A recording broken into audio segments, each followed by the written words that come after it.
नमस्ते बच्चों, आपका फिर से स्वागत है आपके अपने हर घर पाठशाला और जियो टीवी की इस नई वीडियो में। तो पिछले 3 भागों में हमने जनजातियों, खानाबदोश और घुमंतु प्रजातियों के बारे में पढ़ा और हमने बंजारों के बारे में भी पढ़ा और उनके जनजीवन के बारे में जानकारी ली। ये वीडियो जो है वो बदलते हुए समाज के बारे में हम जानकारी लेने जा रहे हैं। तो इससे पहले हम इस वीडियो को शुरू करें।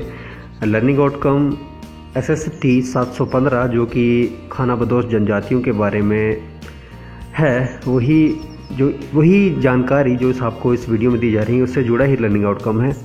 तो आइए शुरू करते हैं। बदलता समाज और नई जातियां और श्रेणियां।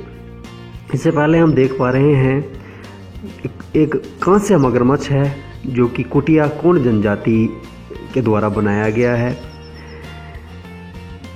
अब यहाँ पे हम यह जानेंगे कि जैसे जैसे अर्थव्यवस्था और समाज की जो ज़रूरतें हैं वो बढ़ती गई, मतलब हमें जो चाहिए था वो ज़्यादा हम चाहने लगे, तो नए हुनर वाले लोगों की आवश्यकता पड़ी जो नया काम कर सकें। वैसे लोगों की हमें ज़रूरत पड़ी। तो वर्णों के बीच छोटी छोटी जातियां उभरने लगी। जातियां मतलब काम करने वाले लोग। उदाहरण के लिए ब्राह्मणों के बीच नई जातियां सामने आई। दूसरी ओर कई जनजातियों और सामाजिक समूहों को जाति विभाजित समाज में शामिल कर लिया गया और उन्हें जातियों का दर्जा दिया गया। विशेषज्ञता प्राप्त शिल्पियों, सुनार, लोहार, बढ़ई, राजमिस्त्री को भी ब्राह्मणों द्वारा जातियों के रूप में मान्यता दे दी गई।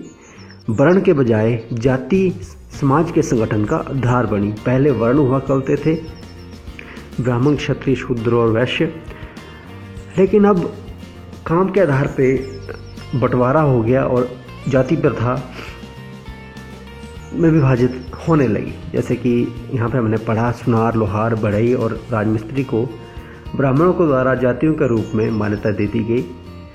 तो जाति पर विचार विमर्श के लिए हम ये छोटी सी पहरे को हम पढ़ लेते हैं।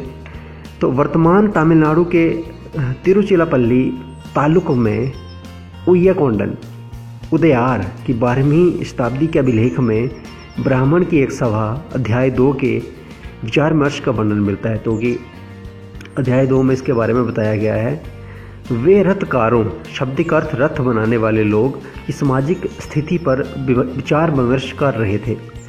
उन्होंने इस जाति के कामकाज तय किए थे जिनमें वस्तुकला, रथों और गाड़ियों का निर्माण, मंदिर द्वार बनाना, मूर्तियां स्थापित करना, बलि के लिए लकड़ियों से बने साज सामान तैयार करना, मंडप बनाना और राजा के लिए जेवर बनाना शामिल था।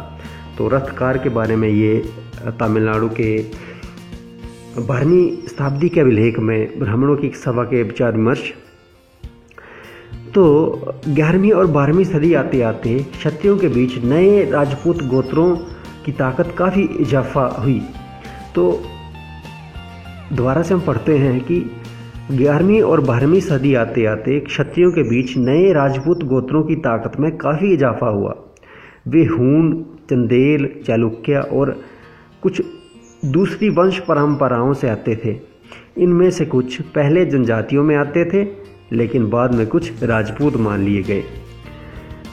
धीरे धीरे उन्होंने पुराने शासकों की जगह ले ली, विशेषतः कृषि वाले क्षेत्रों में। यहाँ तक कई तरह के परिवर्तन हो रहे थे और शक्तिशाली जो राज्य थे उनके शासकों के ने उन राज्यों के निर्माण में अपनी संपदा का इस्तेमाल किया। तो शासकों के रूप में राजपूत गोत्रों के उदय के उदाहरण का जनजातीय लोगों ने अनुसरण किया। धीरे धीरे ब्राह्मणों के समर्थन से कई जनजातियां और जाति व्यवस्था का हिस्सा बन गई, लेकिन केवल प्रमुख जनजातीय परिवार ही शासक वर्ग में शामिल हो पाए। उनकी बहुसंख्यक आबादी समाज की छोटी जातियों में ही जगह बना पाई। दूसरी तरफ पंजाब, सिंध, उत्तर पश्चिमी सरहद की प्रभुत्वशाली जनजातियों ने काफ़ी पहले इस्लाम को अपना लिया था। वे जाति व्यवस्था को नकारते रहे। सनातनी हिंदू धर्म के द्वारा प्रस्तावित गैर बराबरी वाली सामाजिक व्यवस्था इन इलाकों में बड़े पैमानों पर स्वीकार कर ली गई या फिर नहीं भी की गई। राज्यों की उत्पत्ति जनजातीय लोगों के बीच सामाजिक बदलाव से जो गहराई से संबंधित है। हमारे इतिहास के इस महत्वपूर्ण हिस्से के दो उदाहरण नीचे उल्लेखित हैं। नज़दीक से अगर हम देखें तो गोंड लोग एक जनजाति का नाम है। गोंड लोग गोंडवाना नामक विशाल वन प्रदेश में रहते थे। वे स्थानांतरीय कृषि अर्थात जगह बदल बदल कर खेती करते थे। विशाल गोंड जनजाति कई छोटे छोटे कुलों में बटी हुई थी। प्रत्येक कुल का अपना राजा या राय होता था। किसी समय दिल्ली के सुल्तानों की ताकत घट रही थी, उसी समय बड़े गोंड राज्य छोटे गोंड सरदारों पर हावी होने लगे। अकबर के शासनकाल के एक इतिहास अकबरनामा में उल्लेखित है कि गढ़कटंगा के गोंड राज्य में 70,000 गांव थे। इन राज्यों की प्रशासनिक व्यवस्था केंद्रीकृत हो रही थी। राज्य गढ़ों में विभाजित हो रहे थे। हर गढ़ किसी खास गोंड कुल के नियंत्रण में था। यह पुनः 84 गांवों की इकाइयों में विभाजित हो जाते थे, जिन्हें 84 कहा था। 84 का उप विभाजन बरहोतों में होता था, जो कि 12 गांव मिलाकर बनते थे। पहले 84 गांव, फिर उसके बाद उन्हें अगर हम तोड़ना चाहें तो 12 गांव को मिला के बरहोतो बनते थे।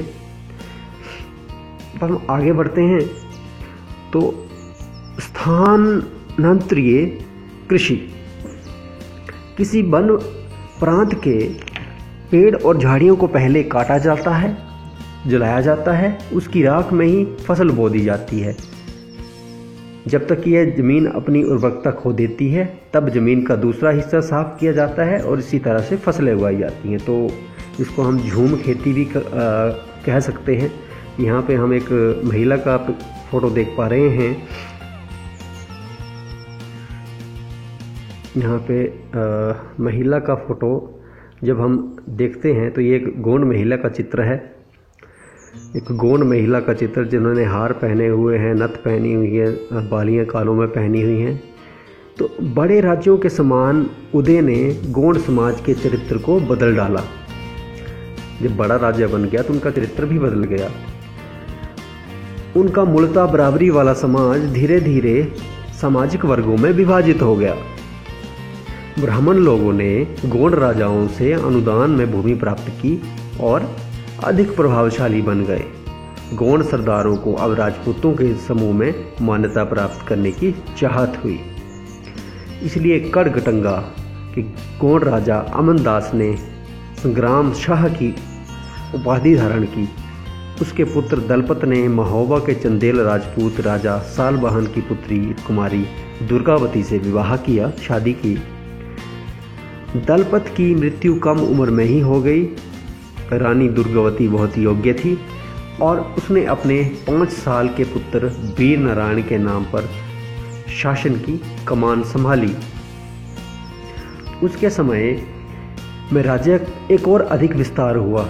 1565 में आसिफ खान के नेतृत्व में मुगल सेनाओं ने गढ़कटंगा पर हमला किया। रानी दुर्गावती ने इसका जमकर सामना किया।